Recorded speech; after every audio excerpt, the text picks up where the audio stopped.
म एक आम युवा, आम उद्यमी, आम व्यवसायी प्रेम प्रसाद आचार्य सन्तोष। जन्म विक्रम सम्वत 2043 साल भाद्र 1 गते। वतन सूर्योदय फिक्कल 11 केराबारी इलाम प्रदेश 1। रंगीन सपनाहरू बुनेर परिवार समाज र देश प्रतिको जिम्मेवारी वहन गर्दै अगाडि बढिरहेको थिए। आज 36औं वसन्त पार गरिसक्दा पनि गरिएका कर्मबाट केही उपलब्धि हासिल गर्न नसकेको तिथो सत्यलाई ओकल्दै मैले यो देशमा पढ्दा, जागिर खाँदा, व्यापार गर्दा, वैदेशिक रोजगारमा जाँदा एवं उद्योग चलाउँदा भोग्नु परेका समस्या र ती समस्याहरूबाट पाएको शून्य उपलब्धि आज सरसर्ती यो सामाजिक सञ्जालमा लेख्ने अनुमति चाहन्छु। यो एक आत्मवृत्तान्त पनि हो र मेरो असफलताको कथा पनि हो। म विद्यार्थी कालमै रहँदा 2067 मा ब्रेन ट्युमर भएर बुवा बित्नुभयो। बुवा बिरामी हुँदै गरेको अवस्थामा नै मेरो विवाह भएको र बुवाको मृत्यु पश्चात म काठमाडौँमा श्रीमतीसँगै रहेर विभिन्न प्राइभेट स्कुल एवं ठमेलमा ट्राभल एजेन्सीमा काम गरेर गुजारा गर्न थाले। त्यसबेला हाम्री ठुली छोरीको जन्म भइसकेको थियो। पैतृक सम्पत्तिबाट पाएको इलाम फिक्कल बजारको घरलाई बेचेर काठमाडौँमा नै घर बनाउने प्रयत्न गरियो र त्यही अनुसार भयो। बुढा नीलकण्ठमा घर बनाइयो र ठमेलमा ट्राभल एजेन्सी खोली काम गर्न थालियो। राम्रो चल्यो ट्राभल। सुरुमा त बिस्तारै उधारो बजारले गाज्न थालियो। चिनिया नागरिक गोराहरू र काठमाडौँकै +2 कलेजहरू हाम्रा ग्राहक भए। चिनिया पर्यटकहरूले पहिले कबोल गरेको पैसा नदिने, ट्रेकिङ लाँदा बीच बाटोमा पुगेपछि यहाँ यति उकालो छ भनेको थिइस्, यहाँ चिनिया खाना पाइँदैन भनेको थिइस् आदि इत्यादि भन्दै न्यु खोज्ने अनि पुरा पैसा कहिले नदिने। चिनिया पर्यटक छोडेर +2 का विद्यार्थीहरूलाई आफ्नै जन्म इलाम लान थालियो। दार्जिलिङ र सिक्किम समेत गरेर इलाममा टी टुरिज्मको अवधारणा ल्याउने म र मेरा साथी युवराज गौतम हुन् भन्दा फरक नपर्ला। तर काठमाडौँका +2 कलेज कहिले पुरा पैसा नदिने। 4-5 लाखको व्यापार टुर प्याकेज लान पर्ने हुँदा 3 लाख जति एडभान्स दिने। त्यत्रो एडभान्स पाएपछि व्यापार नगर्ने कुरै भएन। तत्पश्चात बाटोदेखि नै न्यु खोज्न थाल्ने। टुर नै तिक्ततापूर्ण हुने। बाटोमा सबैभन्दा धेरै कम्प्लेन खानामा आउने।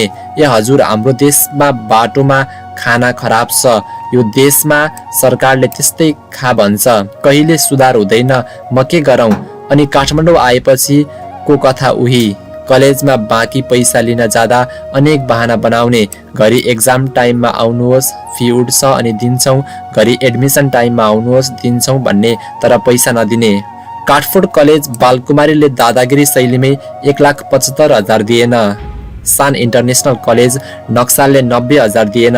यी त मुक्त हुन्, खुद्रा खुद्री कति दिएनन्।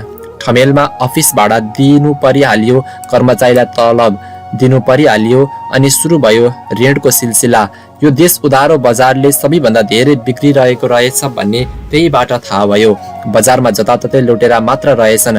ट्राभल चलाउने क्रममा 1-2 जना गोराहरूलाई पोखरा, घान्द्रुक, काठमाडौँ भ्याली, नगरकोट आदि गन्तव्यमा लानुपर्ने हुँदा भाडाका गाडी लानुपर्ने महँगो पर्ने भएकोले आफ्नै गाडी किनौँ भन्ने लागेर सुजुकी आर्टिगा गाडी लिने जमर्को गरियो।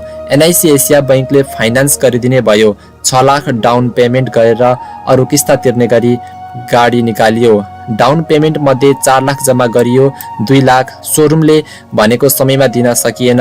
2 महिना समय मागे, दिएन अनि गाडी फिर्ता लगियो। सुजुकी सोरुम थापाथलीले मेरो 4 लाख खाइदियो, फिर्ता दिएन। यहाँ नहुनेलाई र केही गर्न खोज्नेलाई नै लुट्दा रहेछन्। हुँदा ट्राभलबाट यति घाटा हुन थाल्यो कि थाम्नै सकिएन। गोरा आउने छाडे, चिनिया पर्यटक पैसै नदिने, +2 कलेजहरू पनि पैसै नदिने, भारतीय पर्यटकहरू खर्च नै नगर्ने, फाइदै नहुने। ट्राभल बेचेर विदेश जाने जमर्को गरियो। त्यस बेलासम्म काठमाडौँको घर जग्गा सम्पत्ति सबै सकियो र उल्टो ऋण लाग्यो। विदेश जाने भनी जमर्को गर्दा झन्डै 1 वर्ष लाग्यो र त्यो समय पनि ऋणमै परिवार चलाइयो। जसो तसो बाहिर गइयो कतार। अफिस असिस्टेन्समा अन्तर्वार्ता पास गरेर गएको आफ्नै दक्षताले 6 महिनामै सेल्स एन्ड मार्केटिङ म्यानेजर भइयो। 5,000 कतारी रियल तलब थियो। खाने बस्ने गाडी इन्टरनेट सबै कम्पनीले दिने के चाहियो अरू। 2014 देखि 2017 सम्म कतार बसी सबै ऋण तिरी थोरै पैसा बचाएर देश फर्किए। श्रीमती र आफन्तको सल्लाह र आफ्नै इच्छा बमोजिम जन्मथलो इलाम गराएर Suryodaya agro industries and farm house private limited Ilam agro mart नामक उद्योग खोलियो। सूर्योदय 11 केराबारी इलाममा गल्ती यही गरिएछ। मैले सोचे पैसालाई जग्गामा फ्रिज गर्ने होइन, चलायमान बनाउने, उद्योग खोल्ने, पैसा कमाउने र सबैको उदाहरणीय बन्ने। बचेको पैसाले जग्गा किनेको भए यतिखेर 5 डबल हुने थिएछ। मैले कतार बस्दा इजरायल, अस्ट्रेलिया, नर्वे आदि देशबाट आएको ताजा फलफुल, तरकारी, मासु एवं विभिन्न धेरै खाए देखे। हाम्रो देशमा पनि यस्तै गरी सुरक्षित प्याकिङ गरेर मौलिक खानेकुराहरू बजारमा बेच्न सकिएला भन्ने आँट आएर त्यही गर्न थालियो। इलाम घिउ, इलाम गुन्द्रुक, इलाम अकबरे अचार, तामाको अचार आदि प्रोडक्ट बनाएर बेच्न थालियो। सुरुमा गाडी भाडामा लिएर झापाको बिर्तामोड, दमक, इटरी, धरान, विराटनगरसम्म साना ठुला किराना पसलदेखि गोर्खा डिपार्टमेन्ट, बाराहा डिपार्टमेन्ट, किनमेल डिपार्टमेन्ट, 87 डिपार्टमेन्ट, एनएमसी सहकारी पसल जस्ता ठुला मार्ट सबैलाई सामान बेचियो। यति हत्तु भयो कि पैसा कहिले समयमा पाइएन बजारबाट। सबैलाई उधारो सामान बेच्न पर्ने र पनि हाम फाली हालियो, फुत्कन सकिएन। नाफा त के, झन् ऋण बढ्न थाल्यो उधारो बजारले। कच्चा पदार्थ, factory operating cost, tax, labour, staff, salary आदि सबै नगदमा किन्न पर्ने र खर्च गर्न पर्ने, तर बजारलाई उधारोमा सामान दिन पर्ने, त्यो पनि 12 बखडा लगाएर। जम्मै 30-35% नाफा देखिने कागजमा, तर बजारमा सामान फस्ने हुँदा 6 महिनासम्म मात्र बल्ल तल्ल पैसा उठ्ने, केही प्रतिशत ब्याड डेब्ट हुने। यता फ्याक्ट्री र मेटेरियल, वेजेस एन्ड स्यालेरी नगदमा खर्च गर्न पर्ने र बैंकले पनि ऋण बन्द गरेको कारणले व्यक्तिगत ऋण 36% ब्याज तिरियो। अनि नाफा सकिवरी उल्टो घाटा हुने। घाटा पूर्ति गर्न लागेको ऋण र ब्याज तिर्दा डबल तेब्बर घाटा हुने। एउटा ऋणको ब्याज तिर्न अर्को ऋण लाग्ने, अनि केही पसलेहरूले सामान बेच्न नसक्ने, अनि अन्त्यमा एक्सपायर भयो सामान भन्दै फिर्ता दिने। पसलले रिटेलरहरूले केही रिस्क नै नलिने। आफूले नगद लगानी गरेको प्रोडक्ट बजारमा उधारो बेच्दा त्यो लगानीको ब्याज र त्यो ब्याज तिर्न नयाँ ऋण, अनि नयाँ पुरानो ऋण, ब्याज तिर्न फेरि नयाँ ऋण, घर खर्च चलाउनै पर्यो। नानीहरूको शिक्षा र लालन पोषण गर्नै पर्यो। अनि सकिँदैन त सबै सम्पत्ति। त्यो काम फट्टै छोडौँ, के गर्नु अन्य? लगानी फसेको छ, नछोडौँ, पार लाग्ने उपाय नै छैन। फेरि हाम्रो समाज यति अर्काको चासो गर्ने कि नयाँ काम थाल्दा ऊ फेरि गरिराखेको काम छोडियो, यो मान्छे तिर्छैन, काम फेरेको फेरि गर्छन्, यसले केही गर्दैन जीवनमा आदि इत्यादि भनी जता गए पनि लालछना र उपदेश सुनिरहनु पर्ने। सयौं पटक आत्महत्या गर्ने प्रयास गरे, सकिन। आफैले चलाएको गाडी दुर्घटना गराउने प्रयास गरे, भएन। श्रीमती, छोराछोरीको माया र कर्तव्यले मर्न सकिन। फोन कल यति सामना गरियो कि फोन फोबिया नै भयो। कहिलेकाहीँ फोन नेटवर्क नआउने ठाउँमा पुग्दा मन आनन्दित हुने। 2-3 वर्षदेखि नै डिप्रेसनमा थिए। कसैले बुझेन म डिप्रेसनमा छु भन्दा उल्टै गाली खाइयो, लड्दै पड्दै बाँचियो। स्याटेड रिटेलिङले पार नलाग्ने देखिएर डिलरसिपमा जाने निर्णय गरियो। फेरि सरकारले यति शास्ति दिन थाल्यो कि सामान लिएर धरान, विराटनगर जान नपाइने भयो। फ्याक्ट्रीले डाइरेक्ट रिटेलिङ गर्न नपाइने रे। अनि VCTS सिस्टम रे। अडिट वा कतै पनि रेकर्डमा नआउने VCTS के लागू गरिराखेको। बाटोमा प्रहरीलाई घुस उठाउने मेलो मात्र। यदि VCTS छैन भने 5000 सम्म तिरेको छु प्रहरीलाई। इलामको सब्जी काठमाडौँ बेच्न लिएर आउँदा पनि VCTS रे। अनि बाटोमा चेकिङमा बसेका प्रहरीलाई सब्जी बाँड्दै आउन पर्ने, नदिए आफै गाडीमा चढेर झिक्ने। कति लुट्छ हो, जनता जताततै लुट्ने मात्र। भाडाका गाडीले पनि लुट्ने, प्रहरीले पनि लुट्ने, सरकारले पनि करको नाममा लुट्ने, बजारका रिटेलरले पनि लुट्ने। अनि जग्गा जमिन नबेचेर के गर्नु त? कृषिजन्य वस्तुको कारोबार गरेको हुनाले प्रदेश 1 सरकार कृषि तथा भूमि व्यवस्था मन्त्रालयले खुलाएको अनुदान कार्यक्रममा 4 पटक अनुदान पाऊँ भनी निवेदन दियो। सर्टलिस्टमा परिन्थ्यो नै। अनुगमन गर्न आउँदा तपाईको सोच राम्रो रहेछ, काम पनि राम्रो रहेछ, यस्तै मौलिक वस्तुको बजारीकरण गरिरहनु भएको रहेछ, पक्का पाउनुहुन्छ अनुदान भन्ने अनि रिजल्ट आउने बेला कहिले पनि मेरो कम्पनीको नाम नहुने। म इलाम सूर्योदय नगरपालिका 11 बसी, मेरो फ्याक्ट्री पनि त्यही। मेरा वडाका तत्कालीन वडा अध्यक्ष टेक बहादुर राई ज्यूको साम्पाङ डेरीले 3 लाख र 10 लाख गरी 2 वर्ष लगातार अनुदान खाए र तेस्रो वर्ष उनकै साम्पाङ बङ्गुर फार्मले 25 लाख अनुदान खायो। मेरै आँखा अगाडि इलामकै मैनाली जीको साङ्ग्रिला टी स्टेटले इन्फ्रास्ट्रक्चर डेभलपमेन्ट, अर्ग्यानिक प्रमाणीकरण र गाडी गरी एकै वर्ष एकै उद्योग एकै सरकारबाट 20-25 लाख अनुदान खायो। हामी चिल्ले अनि बल्ल थाहा भयो अनुदान लिनलाई कि जनप्रतिनिधि कि पार्टीको झोले कि त अनुदान दिने निकायका कर्मचारीलाई घुस दिन पर्ने रहेछ। सच्चा कर्मनिष्ठ भएर नहुने रहेछ। डिलर र ठुला माटमा सामान दिन पर्दा वार्षिक कारोबार 50 लाख नाग्ने अनि उनीहरूले पनि भ्याट बिल नै खोज्ने भएकाले भ्याटमा जान पर्ने बाध्यता भयो र गयो। अनि सुरु भयो अर्को दशा। फेरि हाम्रो देशको कर प्रणाली साह्रै अप्ठ्यारो।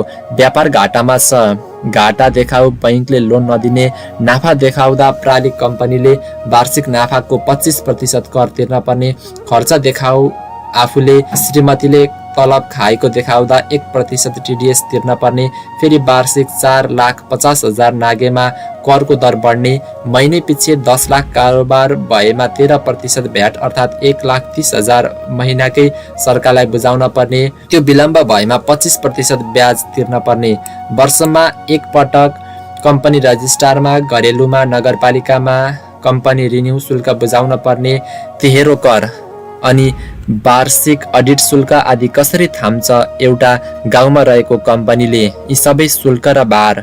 रसियामा उद्योग व्यापार गरी अरबपति भएका डाक्टर उपेन्द्र महतो एवं डाक्टर समता प्रसादले नेपालमा चलाउनु भएको नेपाल ग्रामोद्योग भन्ने कम्पनीलाई प्राकृतिक ब्रान्डमा घिउ बनाएर दिए। सुरुमा राम्रो पेमेन्ट गरे, एडभान्स पनि दिए।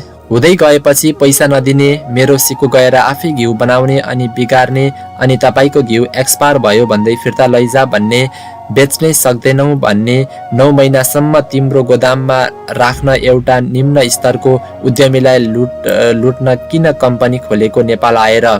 नेपाल ग्रामोद्योगलाई म चुनौती दिन्छु, मेरो जति पैसा खाएको छौ तुरन्त फिर्ता गर, अनि तिम्रो फेल्युअरले भएको गुड एक्सपायर र ड्यामेजको तिमी नै रिस्क ल्याऊ। अर्को चुनौती मलाई सामान फिर्ता गरेर भन्दै डेबिट नोट काट्दै बस्छ तिम्रो एसी डिपार्टमेन्ट। पुष्टि गर मैले सामान रिसिभ गरेको, मेरो कम्पनीको छापुवा मेरो सही देखाऊ तिम्रो रिटर्न बिलमा।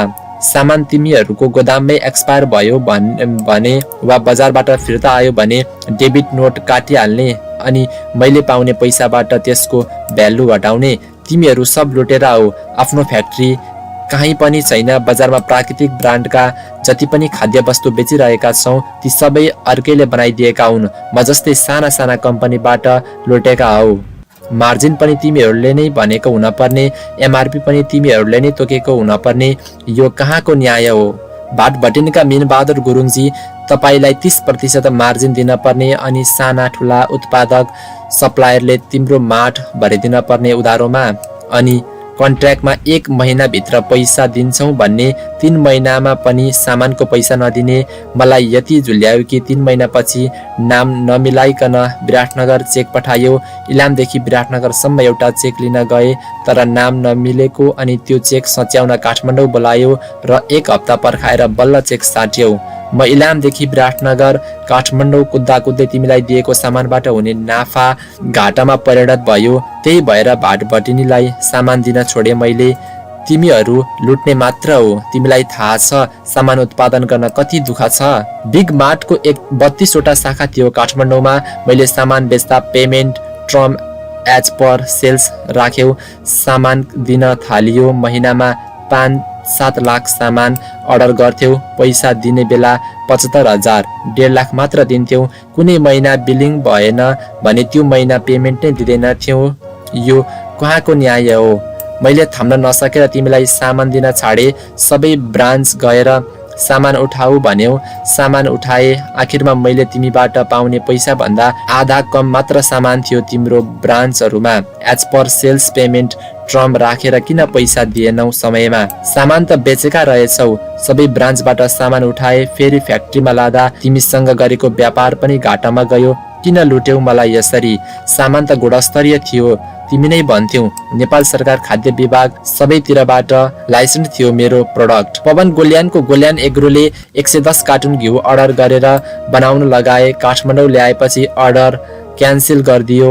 अहिले हाम्रो मार्केट डिपार्टमेन्ट छैन भनेर मार्केटको फेसिबिलिटी स्टडी नगरिकन किन सामान बनाउन लगायौ त? तिमीलाई लाज लाग्दैन? तिमीले मलाई अर्को पनि कुरा भन्यौ कि तिम्रो माथिल्लो कर्मचारीले अन्त्यमा सामान लिन मानेन रे। तिम्रो चेन अफ कमान्डमै त्रुटि थियो भने मलाई किन सामान बनाउन लगाएर काठमाडौँ मगायो? मलाई कति घाटा भयो होला? इलामदेखि काठमाडौँ अनि फेरि काठमाडौँदेखि इलाम सामान ल्याउँदा लैजाँदा। तिम्रो माटो ब्रान्ड पनि लुट्नेलाई खोलिएको त हौ। कति लुट्छौ लुट। साथी माटका सागर पोखरेलजी, तपाईँले खुब प्रचार गर्नुभयो। 2 वर्षभित्रै नेपालको सबैभन्दा ठुलो रिटेल चेन आउटसेल बनाए भनेर मबाट सामान टन्नै उठाउनु भयो, तर 1 वर्षमा पनि बेच्न नसकेर फिर्ता दिनुभयो। किन मगाउनु भएको बेच्न नसकिने भए? मलाई पाप लाग्छ ढिलै गरी भए पनि तपाईँले चाहिँ सबै पैसा दिनुभयो। मैले फिर्ता सामान बराबरको रिटर्न गर्न सकेको छैन तपाईँलाई। अनिल बस्नेतजीले चलाउनु भएको मेट्रो तरकारी.com र एनबी एक्सप्रेस युए भन्ने कम्पनीले मबाट गुन्द्रुक र तामा लानुभयो। दुवै लगेर बेच्नुभयो। मैले कति नाक ठाडो पाएर गुन्द्रुक र तामा दुवै निर्यात गर्न थाले भनेर गुगल फेसबुक सबै हल्ला गरे। दुवै बस्ने साथीहरूलाई पनि भने तपाईँबाट किनेर पनि लगे। आत्मसन्तुष्टि मिल्यो, तर थाहा छ तपाईँहरूलाई मैले दिएको सामानको पैसा अझैसम्म मैले पाएको छैन। सबै आत्मसन्तुष्टि र खुसी के रह्यो र? तपाईँहरू पनि लुट्नलाई नै व्यापार गर्नु भएको रहेछ। लुट्नुहोस्, कति लुट्नुहुन्छ। डाबर नेपाल पिभिटी एलटिडी, तपाईँहरू पनि लुट्नलाई नै कम्पनी खोल्नु भएको रहेछ। तपाईँको फ्याक्ट्री 12 मा मैले घिउ सप्लाई गरे तपाईँका प्रोडक्टमेन्टका स्टाफले खुलेआम कमिसन मागे। शङ्कर पन्तले र इमिडिएट क्यास आफ्टर डेलिभरी भनेर एलपिओ दिनुभयो र 3 महिनापछि अपुरो नगद भुक्तानी गर्नुभयो। अझै मैले बाँकी पैसा पाएको छैन।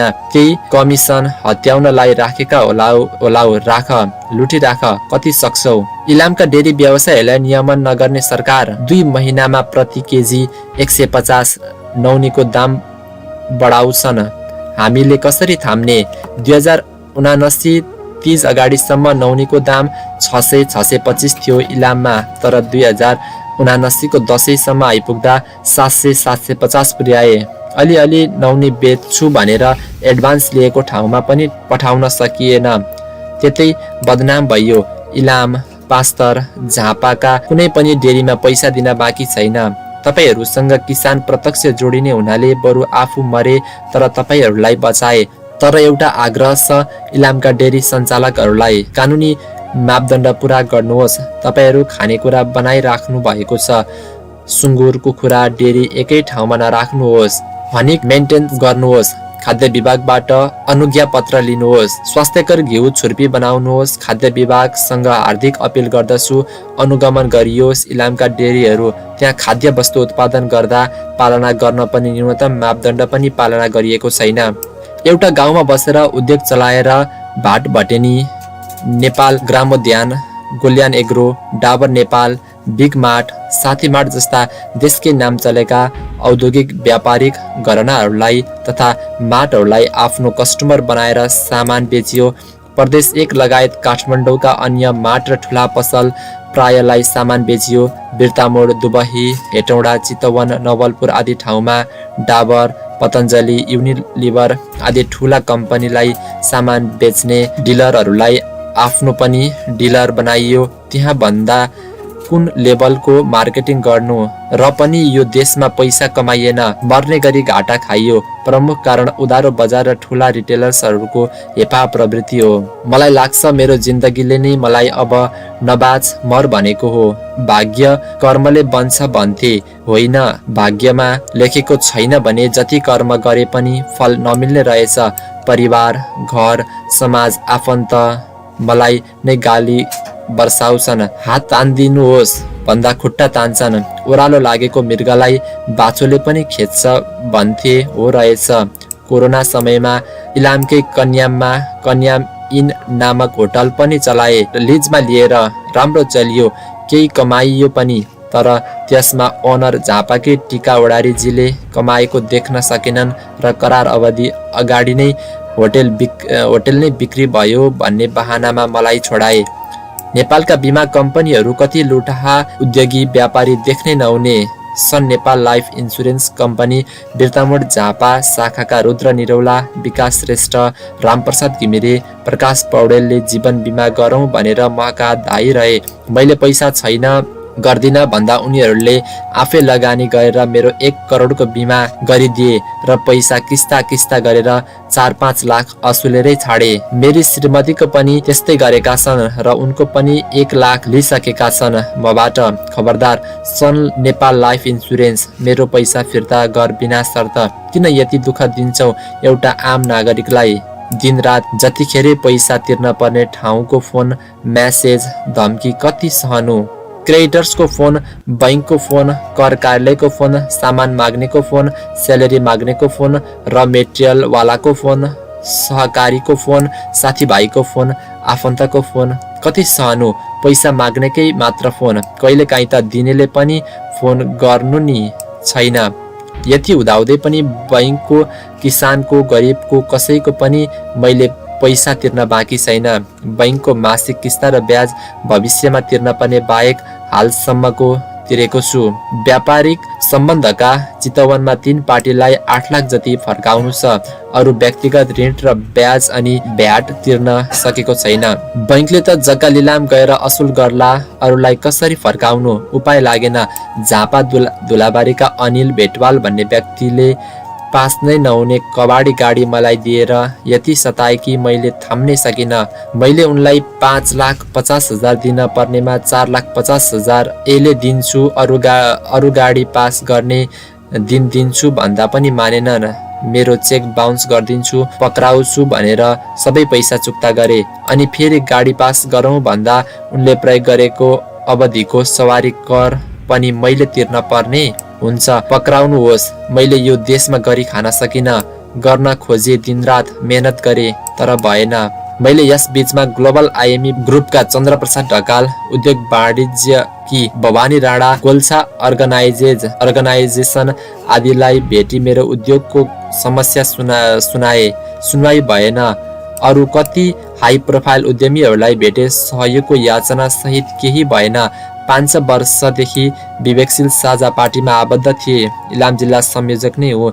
राजनीतिक मार्फत देशको यी र यस्तै समस्या वकालत गर्ने प्रण सहित लागेको थिए। तर चुनाव आउने बेला विवेकशील साझा पार्टी छेदविच्छेद भयो। राष्ट्रिय स्वतन्त्र पार्टीले अफर नगरेको पनि होइन। इलाम क्षेत्र नम्बर 1 बाट उम्मेदवारी दिनुहोस् भनियो, तर मेरो विकल्प थिएन, पैसा थिएन अनि श्रीमती परिवारले पनि उठ्ने सल्लाह दिएनन्। असफल विगत भएकाले खासै बल पनि गरिएन। यो देशको सिस्टम करप्ट छ, जताततै भ्रष्टाचार छ, प्रोत्साहन छैन, हर कोहीमा फ्रस्ट्रेसन छ, नीतिगत त्रुटि छ। जिन्दगीमा यी र यस्तै हन्डर खाँदै मन सम्हाल्न नसकेर, आर्थिक भार थाम्न नसकेर यही वर्षको तिहार अघि सुसाइड नोट लेखी भारतको गुवाहाटी ब्रह्मपुत्र नदीमा फाल हानेर मर्ने जमर्को गरे। सकिन। कसैले बचायो र भागेर अरुणाचल प्रदेशको तेजु हुँदै China border the last village of India Kohu village पुगे अनि चाइना छिर्ने प्रयास गरे। सकिन। एउटा हिउँ पर्ने डाँडोले छेकियो, त्यसलाई पार लाउनै सकिन। चाइना छिरेर त्यतै केही दुःख गर्ने अनि अलिकति पैसा कमाएर केही वर्षमा घर फर्कने योजना पनि विफल भयो। त्यहाँबाट फर्किएर घर आए र परिवार एवं आफन्तको सहयोगमा सल्लाहमा काठमाडौँ आई बाहिर जाने प्रयास गरे। साउदी, दुबई, कतार, मालदिप्स सबैतिर जाने प्रयास गरे, भएन। नेपालका म्यान पावर पनि लुटेरा नै रहेछन्। माग अनुसार इन्टरभ्यू दियो, पास भइयो, तर राम्रो कमाइ हुने ठाउँमा भिसा नै नदिने, मेन पावरकै आफ्ना र पहुँचवाला घुसाइहाल्ने, प्री मेडिकल क्युआर कोड भन्दै पैसा असुल्ने अनि पासपोर्ट कब्जा गर्ने। कतारमा मन्त्रालयमा ड्राइभर जबका लागि छानिएको थिए। महिनाको 10,000 रियाल तलब थियो, तर मेन पावरले 8 लाख माग्यो। लागत कहाँबाट ल्याउने त्यत्रो पैसा? अन्य सिलेक्ट भएको ठाउँमा पनि आज भोलि भन्दै 2 महिनासम्म भिसा नै नदिने। वर्ल्ड कपमा कतार छिर्ने अनि पुरानो सम्पर्कमा रहेको कम्पनीमा काम पाउने भए, तर वर्ल्ड कपको टिकट, राउन्ड ट्रिप, एयरफेयर र होटल बुकिङ गर्न पैसा नै पुगेन। त्यो सपना पनि तुइयो। केही समय फ्री बसेर एउटा भेकल रेन्टल कम्पनी काठमाडौँमै काम गर्न थाले। जसो तसो आफ्नो ज्यान पाल्ने मेलो त बनियो, तर परिवार छोराछोरीलाई खोइ, त्यत्रो ऋण तिर्ने आधार खोइ। 60 लाख ऋण छ। श्रीमतीलाई घरमा जतिखेरै टर्चर छ। हुँदा श्रीमतीले पनि आत्महत्या गर्ने प्रयास गर्न थालिन्। मलाई यही आशयको मेसेज लेख्न थालिन्। उनी पनि डिप्रेस्ड भइसकिन्। श्रीमती र म को पहिला सुसाइड गर्ने भन्ने साइलेन्ट प्रतिस्पर्धा चलिरहेको अवस्थामा मैले नै यो चोला बिसाउने निर्णय गरेँ। मलाई बचाउने प्रयास कसैले नगर्नु होला। बाँची गए भने फेरि मर्ने नै छु। प्रहरीले पक्राउ गर्यो भने जेलमा नै आत्महत्या गर्नेछु। म क्रान्ति गर्दैछु। म जस्तै केही गर्छु भन्नेलाई यो देशको सरकारले सहयोग गरोस्, वातावरण बनाओस्। बाँच्ने सबै उपाय लाउँदा पनि केही भएन। आशा सबै मरिसकेको हुनाले मर्ने नै बाचा गरे। मलाई माफ गर्नुहोला। कोही मनकारी सहृदय जनहरू हुनुहुन्छ भने मेरो ऋण तिर्ने मेरी श्रीमतीलाई सहयोग गरिदिनु होला। उनले पनि मेरै बाटो समाउन बेर छैन। कोही मनकारी सहृदय जनहरू हुनुहुन्छ भने मेरो ऋण तिर्न मेरी श्रीमतीलाई सहयोग गरिदिनु होला। उनले पनि मेरै बाटो समाउन बेर छैन। हाम्रा 2 छोरीहरू टुहुरा हुनेछन्। Nanuka Adhikari, saving account 29070100001814, Global IME Bank New Baneshwar branch, contact number 9849383133। मेरी नानुका, तिमीले सहयोग पाउनेछौ। विचलित नहुनु। मलाई माफ गरिदेऊ। मैले प्रगति गर्ने धेरै अस्त्र लाउँदा पनि सकिन। छोरीहरूको अभिभारा तिम्रो काँधमा छ। बुझ्ने भएपछि उनीहरूलाई सम्झाउनु। तिमीहरूको पापुले यो देशमा सफलता हासिल गर्न सक्नु भएन। जताततै अन्डर र ठक्कर खानुभयो, जताततै लुटिनु भयो। यो देश गरी खानेलाई होइन, लुटी खानेलाई मात्र सहज रहेछ। तिमीहरूले पनि त्यो अवस्था भोग्नु नपरोस् भनेर क्रान्तिमा होमिनु भयो। आफ्नो भोगाई र पीडा सरकारले सुन्ने गरी आफ्नो ज्यान आहुति दिनुभयो। यही भन्देऊ। म धेरै आशावादी, धेरै नै सकारात्मक सोच राख्ने र अति महत्वाकांक्षी व्यक्ति थिए। देखिएकै सपनाहरू पुरा गर्नतर्फ लागिन्छ। सपना नै नदेख्ने हो भने त्यो पाउने वा पुरा नहुने सम्भावना नै हुँदैन। त्यसैले सपना देखियो, महत्वाकांक्षा राखियो, त्यसलाई पुरा गर्न हर दुःख कष्ट भोगियो, मेहनत गरियो। म सेल्स एन्ड मार्केटिङमा पोख्त नै थिए। Leadership skill, motivational skill, business skill आदि प्राप्त गर्न तालिम र अनुभव सबै थियो। English language, computer skill, modern business techniques, legal formalities and environmental of a business सबै ज्ञान हासिल गरिएको थियो र आफ्नो कार्य सम्पादन गर्न सवारी चालकको रूपमा पनि दक्ष थिए। मोटिभेसन स्पिकर डाक्टर विवेक बिन्द्रा, शिव केडा, विनोद चौधरी, रतन टाढा, अमिताभ बच्चन, ओशो, स्वामी विवेकानन्द, चाणक्य नीति, गीता, वेद आदि सबैलाई सुन्थे, अध्ययन गर्थे, केही आइडिया र प्रेरणा लिन्थे। र पनि यो देशमा सफल हुन सकिएन र उदाहरणीय उद्योग व्यवसायी बन्न सकिएन। पैसा कमाउन सकिएन। सपना र महत्वाकांक्षा पुरा गर्न सकिएन। धेरै युवाहरूलाई विदेश नजाऊ, देशमै केही गर भनी प्रोत्साहित गरे। गाउँ फर्कौ महाअभियान नै चलाए, तर अन्त्यमा किन यो देशमा काम गर्न छाडेर विदेश नै ताक्छन् युवाहरू भन्ने पाठ आफै व्यावसायिक असफलताबाट सिके, यो देशको भ्रष्ट नीतिबाट सिके, दलालहरूले चलाएको देशको अर्थतन्त्रबाट सिके, मोनोपोली मार्केटबाट सिके, नेपोटिजम फेभरेटिजम आदिबाट सिके। तर यहाँसम्म आइपुग्दा आफ्नो सबै सके उठ्नै नसक्ने गरी लडे। मैले जसलाई यो देशमै केही गर विदेश नजाऊ भनेको छु, म त्यो आग्रह फिर्ता लिन चाहन्छु। मलाई माफ गर्नुहोला, यो देशमा केही गर्न नसक्ने रहेछ। यो देश भ्रष्ट रहेछ, पाइला पाइलामा अन्याय र विभेद रहेछ। सपनाकै कुरा गर्दा पतञ्जलि नेपालका साहुजी युवराजजीले इलाममै पतञ्जलि घिउको फ्याक्ट्री खोल्ने, तपाईँ घिउमै काम गरिरहनु भएको रहेछ, सँगै काम गरौँ भनेर कति ठुलो सपना देखाउनु भयो। उत्साहित भए, सफलताको कल्पना गरे, तर अन्त्यमा त्यो सपना नै रह्यो। एउटा प्रगतिशील युवालाई झुटो आश्वासन नदिनु होला कृपया, उसको इच्छा शक्ति स्खलित हुन्छ। स्विस एम्बेसीले सञ्चालन गरेको सहज नेपालले पटक पटक उसको अन्तर्क्रियाबाट बोलाएर सहयोगको आश्वासन देखायो, तर उही आश्वासन मात्र, आते जाते खर्च मात्र गराउनु भयो, उल्टै लुट्नु भयो।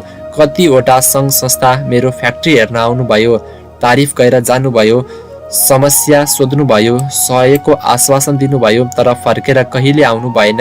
तपाईँहरूको जागिरलाई चाहिने डाटा लिन, शोध भर्ना गर्न फगत फोन मात्र गर्नुभयो, सपना देखाइरहनु भयो। सरकारी अनुदान खुलाउने, फारम भर्न, दुनियाँ कागजात झन्झट, यातायात र कुदाई खर्च फजुल गराइदिने गर्नुभयो, तर केही दिनु भएन। तपाईँलाई घुस दिने वा जनप्रतिनिधि, सांसद, मन्त्रीका आसेपासेलाई मात्र अनुदान बाँड्नुभयो। राजनीति मार्फत सदन सरकारमा गएर यस्तै देश दुखेको ठाउँमा मलम लगाउँछु भन्ने सपना देखे, राजनीतिमा पनि लागे, तर रविन्द्र मिश्र, सूर्यराज आचार्य, मुमाराम खनाल, केशव दाहाल, मिलन पाण्डे, महेन्द्र थापा, भीमप्रसाद अधिकारी, निर्देशन सिलवाल, समीक्षा बास्कोटा, प्रकाश चन्द्र परियारजी, तपाईँहरूलाई मेरो आत्माले छोड्ने छैन। किन यो देशको एउटा महत्वाकांक्षी युवाको भावनासँग खेलवाड गर्नुभयो? तपाईँहरू एकीकृत हुनै नसक्ने, पार्टी चलाउनै नसक्ने भए किन यो देशमा म जस्ता सयौं युवालाई राजनीतिमा लगाउनु भयो? किन समय र पैसा बर्बाद गरिदिनु भयो? यो देशमा सपना बाँड्ने, आश्वासन बाँड्ने अनि त्यसैलाई आफ्नो गरी खाने साधन बनाउने जमात ठुलो रहेछ। मेरो परिवार, आफन्त, साथीभाइ, इष्टमित्र, गाउँलेजनहरू, मलाई माफ गर्नुहोला।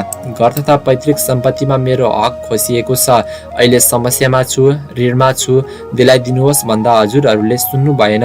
कानुनी रूपमा त पैतृक सम्पत्तिको हकवाला रहिन, किनभने म कक्षा 7 मा पढ्दादेखि नाबालक अवस्थामै बुबाले धेरै जग्गा जमिन भएकाले हदबन्दी जोगाउन मलाई छुट्टै परिवार कायम गरेर अंश भराई गराई थोरै जग्गा अंशपास गरिदिनु भएको थियो। हाम्रो देशको कानुन अनुसार 2 पटक पैतृक सम्पत्तिमा अंश पाइँदैन, हक लाग्दैन। मैले धेरै आफन्तहरूलाई म समस्यामा छु, कानुनी रूपमा तल परेको छु, समाधान पनि छ, सहयोग गरिदिनुहोस्, म बाँच्न चाहन्छु भनी याचना गरे। सहयोग गर्नु भएन। के मैले सामाजिक उत्तरदायित्व वहन गरेको थिइनँ? विवाह कार्य, व्रतबन्ध, साञ्चे, भजन कीर्तन आदिमा शारीरिक आर्थिक उपस्थिति जनाएको थिइनँ? गाउँ विकासका कार्यक्रममा आर्थिक लगायत साझेदारीमा योगदान गरेको थिइनँ? टोल विकासमा, सामाजिक छलफल र न्यायमा, कानुनी अडचन फुकाउनेमा, महिला हिंसा हुँदा न्याय दिलाउने कार्य आदिमा मेरो योगदान थिएन? समाज, तपाईँ भनिदिनुहोस्, कि मैले नातिको रूपमा, छोराको रूपमा, श्रीमान र बुबाको रूपमा पारिवारिक र सामाजिक उत्तरदायित्व वहन गरेको थिइनँ? सबथोक गर्दा पनि म आफैले न्याय पाइन, म नै मरे। कहिले रक्सी खाएर लडेको देख्नुभयो मलाई? केही कुकृत्य गरे मैले? के यो देशमा उद्योग व्यापार गर्नु, केही उदाहरणीय काम गर्न खोज्नु, आफ्नै गाउँ फर्केर सामाजिक दायित्व निर्वाह गर्न खोज्नु अपराध हो? अब कहिल्यै यहाँहरूलाई याचना गर्ने छैन, म जाँदैछु, मलाई माफ गर्नुहोला। मेरो पैतृक सम्पत्ति अझै छ। दाजुको पनि टन्नै जग्गा जमिन घर छ, आमाको पनि छ, हजुरबुवाको पनि छ, दिदीको पनि छ। सबै पैतृक सम्पत्ति हो। म सकिए उधारो व्यापार घाटामा गयो। केही बेचेर मेरो ऋण तिरिदिनुहोस्, सम्पत्ति भोलि पनि कमाइएला भनेर कति बिन्ती गरे, सुन्नु भएन। आमा, हजुरबुबा, दाजु, भाउजू, एकपटक सोच्नुहोस्। इराक, अफगानिस्तान, सिरिया, श्रीलङ्का आदिका नागरिकहरूलाई हेर्नुहोस्। धन सम्पत्ति, जग्गा जमिन भविष्य होइन, मानिसको जिन्दगी नै भविष्य हो। जिन्दगी रहे त्यो सम्पत्ति फेरि कमाउन सकिन्छ। जिन्दगी नै नरहे केही राजनैतिक उथलपुथल, महामारी, प्राकृतिक विपद आदि आएमा चुकीको भरमा सबै सम्पत्ति मूल्यहीन हुनेछ। तपाईहरूलाई मेरो जिन्दगी भन्दा त्यही सम्पत्ति प्यारो लागियो। मेरा आफन्तहरूलाई पनि बिन्ती बिसाए, तर उहाँहरूले पनि म भन्दा त्यही सम्पत्तिमा भविष्य देख्नुभयो। त्यही जग्गा जमिन नै भविष्य हो, त भविष्य होइनस् भन्नुभयो। दिदी र भान्जीलाई तिमीहरूको डिभोर्स पश्चात मैले कति सहयोग गरे हेक्का होला। मैले बाँच्ने धेरै प्रयत्न गर्ने, परिवारसँग भिख मागे, कति अनुनय विनय गरे, कसैले सुनेनन्। मेरी श्रीमती नानुका, तिमी कति पनि विचलित नहुनु। हाम्रा परिवारले हाम्रो चित्कार सुनेनन्, तर अवश्य कोही त छ होला यो दुनियाँमा तिमीलाई सहारा दिने र यो समस्याबाट उन्मुक्ति गराउने। मेरा आफन्त मलाई सुन्न छाडे, मेरा साथीभाइ सबै टाढा भए, आफ्नै आमा दाजुले पनि मलाई सुन्न छाडे। मेरो पीडा बिसाउने ठाउँ नै रहेन। अब मनभरि गह्रो भारी बोकेर कति दिन बाँच्ने, कहाँ बिसाउने त्यो भारी। त्यत्रो आर्थिक भार सल्टाउने केही उपाय छैन मेरा अगाडि। 20 लाख जतिले तत्कालको गाँठो फुक्नेवाला थियो, त्यति जुटाउन गरेको प्रयास पनि सबै विफल भए। आफ्नो उठ्न पर्ने रकम उठाउन कति रोई कराई गरे, वास्तवमा गरिदिएनन् सरकारवालाले। नयाँ काम गरौँ, लगानी छैन, पुरानो व्यवसायलाई थामौँ, उपाय छैन। हर तरहको अगाडि बढ्ने विकल्प लगाइयो, सबै विफल भए। के गरौँ, कसो गरौँ, केही विकल्प नै रहेन। सिद्धार्थ बैंकको ऋण नवीकरण गर्ने र ब्याज तिर्ने पैसा छैन। माछापुछ्रे बैंकको मासिक किस्ता तिर्ने पैसा छैन। सरकारलाई भ्याटको पैसा तिरौँ, बजारमा नै छ, पैसा उठाउनै सक्दिन। राजस्व कार्यालय ताकेता गरेको गरे गर्छ। सबै व्यक्तिगत र संस्थागत खाता रोक्का गरिदिन्छु, कालो सूचीमा राखिदिन्छु भन्छ। ओरिजिन भ्याट म्यानुफ्याक्चरिङ कम्पनीले तिर्नुपर्ने भएकोले भ्याट रिटर्न पनि हुँदैन। म राजस्व कार्यालयलाई बिन्ती गर्छु, व्यवसायी बक्यौतालाई व्यक्तिगत नबनाइदिनुहोस्। सहज हुँदा कर तिरेकै थिए, व्यापार घाटा हुँदा सकिन। फेरि कच्चा पदार्थवालाले प्यानमा सामान दिन्छन्, घर खर्च चलाउने पैसा छैन। छोरीहरूको लालन पोषण र शिक्षामा खर्च गर्ने पैसा छैन। केही बिरामी परियो भने उपचार गर्ने पैसा छैन। व्यक्तिगत ऋण र ब्याज तिर्ने पैसा छैन। व्यावसायिक कारोबारको रिटर्न गर्ने पैसा छैन। सरकार, तिमी सुनिदेऊ मलाई। मेरो दोष फगत यही मातृभूमिमा केही गर्न खोज्नु मात्र रह्यो। जतिसँग कारोबार गरियो सबैले लुटे, जिन्दगीको अन्तिम समयसम्म लुटिए। गत हप्ता दाङबाट काठमाडौँको नाइट बसमा टिकट काटेर हिँडे। केही हो र आएपछि थाहा भयो मैले लिएको सिट अरू 2 जनालाई पनि बेचिएको रहेछ। महिलाहरू उभिने भए, मनले मानेन, छोडिदिए। सिट जताततै लुट्छन्। हौ सरकार, कसले सुन्ने मलाई? सरकार, तिमी सुनिदेऊ। बाँच्ने रहर हुँदाहुँदै बाँच्न सकिन। केही नयाँ गर्ने र उदाहरणीय बन्ने हुटुटी हुँदाहुँदै बन्न सकिन। यो स्टेटमेन्ट लेखिसकेपछि पनि 2-4 जनासँग सेयर गरे। बाँच्न चाहे, सहयोगको आश्वासन पाए, तर फगत आश्वासन मात्र रह्यो। कसलाई सेयर गरे गर्वमै रहोस्। उहाँहरूले सार्वजनिक गर्नुभयो भने उहाँहरूकै कुरा। सबै उपाय लगाइसकिएपछि पनि केही नभएपछि यो निर्णय लिएको हुँ। रोए, धेरै रोए, एकान्तमा आँसु रितिए, आशा रितिए, सम्बन्ध रितिए, सबैभन्दा ठुलो पैसा रितियो, धन रितियो र सायद अब मलामी पनि रितिए। मेरा लास उठाउने पनि कोही हुँदैनन् होला, किनकि म कंगाल भए।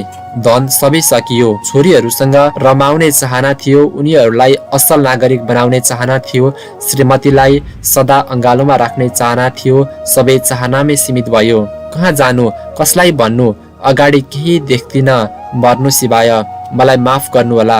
मेरो सालो भाइ मनोज, भतिजा, छोराहरू कृष्ण, भतिजा छोराहरू कृष्ण किरण कपडाको व्यापार गर्छन्। इटरी र बिर्तामोडमा उनीहरू पनि बारम्बार भन्ने गर्छन्, बजारमा पैसा फस्छ, 2-4 करोड रिटेल पसलमै बाँकी उठाउनु छ भन्छन्। तिमीहरूको पैसाले ती रिटेल पसल खोलिदिनु पर्ने।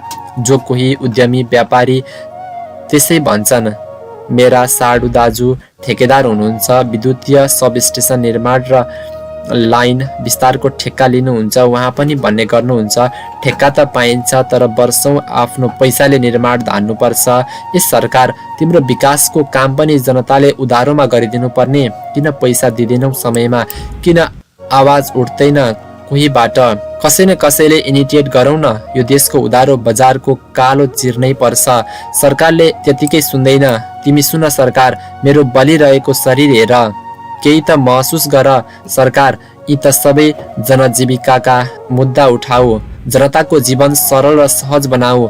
मेरो देश जहाँ गरिब भनिएका जनताको पैसाबाट, निक्षेपबाट पैसाकै व्यापार गरेर बैंकहरूले एकै वर्षमा 10 अरब कमाउँछन्। मेरो देश जहाँ सरकारी मुफ्तको औषधि नष्ट गरेर निजी मेडिकलका महँगो औषधि जनतालाई किनाउँछन्। मेरो देश जहाँ सरकारी शिक्षक कर्मचारीहरू आफैले पढाउने गरेको, नियमन गर्ने गरेको विद्यालयमा विश्वास नलागेर निजी विद्यालयमा छोराछोरी पढाउँछन्। मेरो देश जहाँ जनता जिउन चाहिने आधारभूत वस्तुहरूमा सरकारको पहुँच नै छैन। व्यापारी र बिचौलियाको लुटतन्त्र छ, उनीहरूकै राजगत छ। मेरो देश जहाँ ठुलाहरूलाई चैन र सानालाई मात्र हिँड्छ। मेरो देश जताततै दुखेको छ।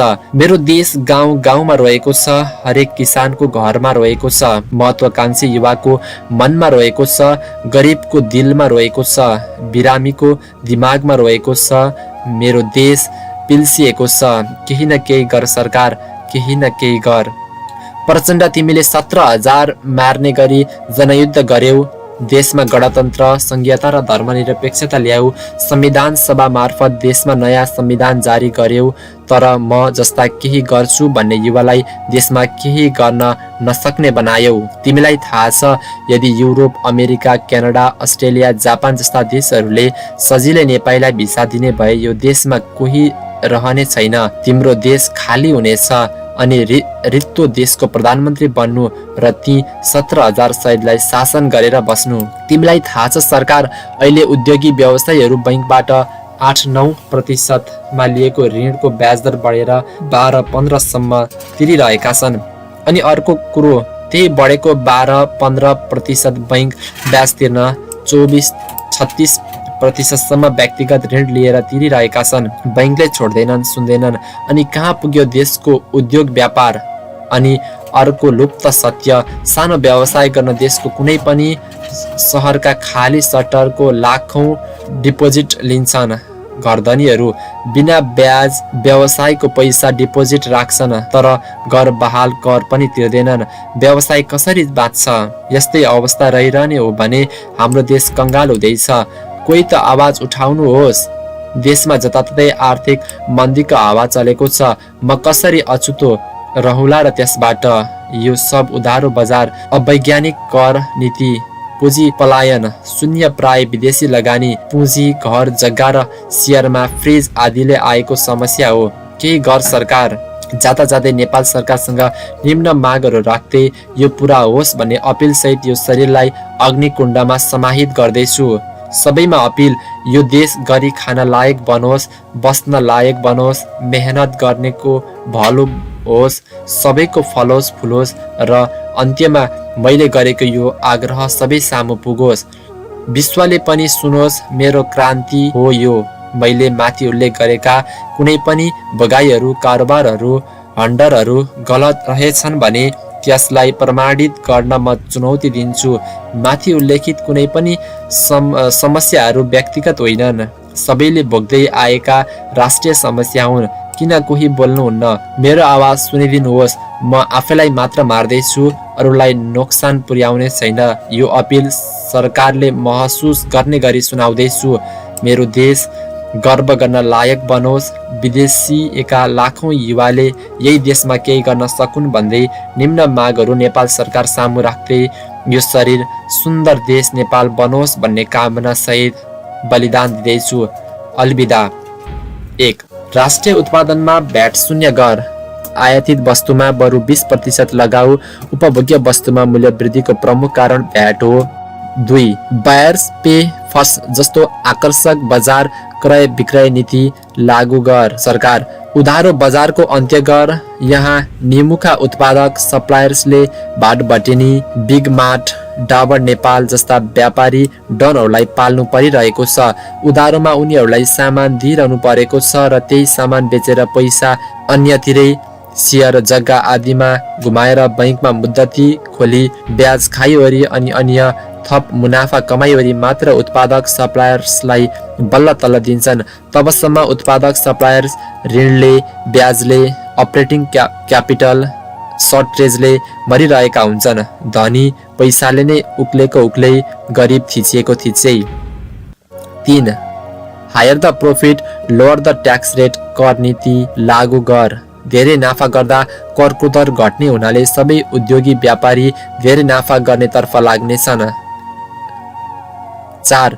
ल्यान्ड लेजिङ प्रणाली लागू गर। जग्गा जमिन पुस्तौंसम्म हस्तान्तरण गरिने हुँदा नेपाली जनताहरू अल्छी भएका हुन्। एक जमिनको स्वामित्व एक व्यक्तिलाई 50 वर्षसम्म मात्र देऊ। 5. ब्याङ्किङ मोर्टगेज भ्यालुएसन प्रणाली परिवर्तन गर। सहरका अनुत्पादक जग्गाले जति नै भ्यालुएसन गाउँका उत्पादक जग्गाले पनि पाओस्। सहरका 4 आना जग्गा बैंकमा राख्दा त्यो नबेची पैसा आउँदैन, तर गाउँका उत्पादनशील जग्गाले आम्दानी दिइरहन्छ। फसल र उत्पादनले पैसा आइरहन्छ र बैंक ऋण तिर्ने आधार बढी हुन्छ। 6. सबै बहालका घरलाई करको दायरामा ले महिनाको 10,000 तलब खाने कर्मचारीले चाहिँ 1% TDS तिर्न पर्ने, तर सहरका महिनाको लाखौं घरबाल उठाउने घरहरूले घर कर नतिर्नु पर्ने। तिमीहरूलाई थाहा छ सरकार घरबाल तिमी तिरिहाले पनि भाडावाललाई तिराउँछन्। तिम्रो धेरै राजस्व त घरवालमा चुहावट भइरहेको छ। 7. Bhatbhateni, Big Mart, Patanjali, Dabur Nepal, Unilever जस्ता ठूला औद्योगिक तथा व्यापारिक घरानाले नेपालको बजार कब्जा गरेका छन्। नियमन गर सरकार। उनीहरूले जसो भनियो बजार त्यतै जान्छ। तिमीलाई थाहा छ सरकार आफ्नो कम्पनी प्रॉफिट हाई बनाउनलाई राष्ट्रिय अन्तर्राष्ट्रिय कम्पनीहरूले भाटभटेनीमा आफ्नो सामानको उपस्थिति देखाउँछन्। उसलाई उच्च मार्जिन दिएर बरु घाटा नै सहेर, तर बाहिरी बजारमा त्यही सामान कम मार्जिनमा अझ भाटभटेनीलाई दिँदाको घाटा पूर्ति हुने गरी बेच्छन् र दैनिक उपभोग्य सामानको मूल्य वृद्धि भइरहेको छ। 8. दर्ता नगरी खुलेका अनलाइन पसलहरू सब बन्द गर्दै सरकार कि वैधानिक दर्ता भई कर तिरेको हुनु पर्यो। 9. वैदेशिक रोजगारीमा अफिसियल भिसामा जान चाहनेलाई श्रम स्वीकृतिको लफडा नलगा सरकार। तिमीलाई थाहा छ खाडीमा महिनाको लाखौं कमाउन सकिने भिसामा त्यहाँका कम्पनीहरूले डिमान्ड र एम्बेसी एटेस्टेसनको लफडा गरिरहँदैनन्, जसले गर्दा पढे लेखेका स्किल्ड युवाहरू लाखौं कमाउन सकिने खाडीको जागिरबाट वञ्चित भइरहेका छन्। सरकार तिम्रो श्रम कागज नेपालको एयरपोर्टमा देखाउने एउटा खास्टो मात्र हो अनि दलाल पोस्ने अफिसियल घोष त्यति हो। श्रम डकुमेन्ट अनि पत्र पत्रिकामा आउने डिमान्ड फगत देखाउनलाई मात्र हो। म्यानपावरहरूको राम्रो तलब र सुविधा भएको मागमा म्यानपावरलाई सम्पर्क गरियो भने त्यो त देखाउनलाई छापेको भन्छन् सिधै। थाहा छ सरकार तिमीलाई। 10. अनुदान र सब्सिडी प्रणालीको सबै पुरानो फाइल निकाल सरकार। कति भ्रष्टाचार भएको रहेछ थाहा पाउँछस्। गर्नेलाई हर तरहको प्रोत्साहन अनुदान मिलोस्। कागज पत्रमा मात्र सीमित कम्पनीहरूलाई मात्र होइन, यहाँ अनुदानका लागि प्रपोजल लेखिदिने, कागज पत्र दरिलो बनाइदिने, केही दिनलाई भाडामा अनुदानका लागि फर्म देखाइदिनेको झुन्ड नै छ यो देशमा। 11. बिचौलियाको अन्त्य गर सरकार। देशमा सबै पालिकाहरूलाई एकै ठाउँमा भेट गराउने गरी पालिका बजार नामक अनलाइन नेसनल वेब सर्भरको विकास गर सरकार, जहाँ सम्बन्धित पालिकाको कृषि तथा औद्योगिक उत्पादनको विवरण हुनेछ मूल्य सहित। नेपालभित्र कुन पालिकामा के उत्पादन छ र कुन पालिकामा के चाहिएको छ, डिमान्ड एन्ड सप्लाई कमान्ड यहीबाट हुने गरी व्यवस्था मिला सरकार र बिचौलिया सब चट हुनेछन्। 12 यहाँ अलैँची भारत बेचेर इम्पोर्ट कार्डमोन डस्ट किनेर खान्छन् नेपाली उपभोक्ता। अदुवा बोरामा भारत बेचेर इम्पोर्टेड ज्याङ्गर पास्ट किनेर खान्छन्। इलामको orthodox green tea black tea बोरामा कलकत्ता बेचेर इम्पोर्टेड लिप्टोन चिया खान्छन्। यी सबै चिजहरू नेपाली ब्रान्डमै नेपाली बजारमा पाइयोस्, नेपाली ब्रान्डमै विश्वमा निर्यात होस्, विश्वले हाम्रा उत्पादन चिनुन्, त्यतातिर लाग सरकार। 13 गाँजा खेतीले वैधानिकता पाओस्, गाँजा र त्यसको बोटबाट बन्ने सामानको विश्व बजारमा धेरै माग छ, देश 2-4 वर्षमै समृद्ध हुनेछ। 14 शिक्षा स्वास्थ्य सार्वजनिक यातायातमा निजीकरण प्रोत्साहित गर सरकार। यी राज्यले जनतालाई तिर्न पर्ने आधारभूत सेवा हुन्, सबैको पहुँचमा सरल र सहज तरिकाले यी वस्तु तथा सेवा उपलब्ध गरा सरकार। यो देशमा बिरामी परियो भने उपचार गर्ने पैसा नभएर मर्नुपर्छ सर्वसाधारण। 15 सरकारी कर्मचारी शिक्षक आदिलाई घर पायब जागिर नभएमा अनिवार्य आवास सुविधा उपलब्ध गरा सरकार। तिमीलाई थाहा छ एउटा सरकारी अधिकृतको सहरमा बसी जागिर खाँदा आवास बच्चाको शिक्षा औषधि उपचार आदि गर्न महिनाको 40-45 हजार तलबले पुग्दैन, अनि भ्रष्टाचार नगएर के गरोस् त। 16 सार्वजनिक खरिद ऐनमा व्यापक सुधार गर सरकार। जसले थोरै कबोल गर्छ उसलाई ठेक्का होइन, जसले वैज्ञानिक र आधुनिक विकास अवधारणा अनुसार आफै बजेटिङ गरेर ठेक्का प्रस्ताव गर्छ उसलाई विकास निर्माणको ठेक्का दिने गर सरकार। 17 भ्रष्टाचार जघन्य हत्या र बलात्कार आदिमा मृत्युदण्डसम्मको सजाय हुने व्यवस्था लागू गर संसद। 18 जातीय आरक्षणको अन्त्य गरी किसान र गरिबलाई पहिचान परिचय पत्र मार्फत मात्र त्यस्ता आरक्षण प्रदान गर सरकार। 19 भारतको खुल्ला सीमाना अन्त्य गर सरकार। सकेसम्म बोर्डरबाट अनअराइभल भिसा निश्चित समयलाई दिने गर र त्यसको अभिलेख सधैँ अद्यावधिक गर सरकार। 20 आयात प्रतिस्थापन गरी सधैँ घरेलु उत्पादन र निर्यातलाई प्रोत्साहन गर सरकार। उत्पादन वृद्धिमुखी कार्यक्रम आओस् देशमा, उत्पादनमूलक उद्योगले हर तरहको प्रोत्साहन पाओस् सरकार। 21 बचत तथा ऋण सहकारी तथा माइक्रो फाइनेन्स बन्द गर। तिमीलाई थाहा छ सरकार हाम्रो देशको 60% पैसा बचत तथा ऋण सहकारी मार्फत परिचालित छ, 40% मात्र निजी तथा सरकारी बैंक मार्फत परिचालित छ।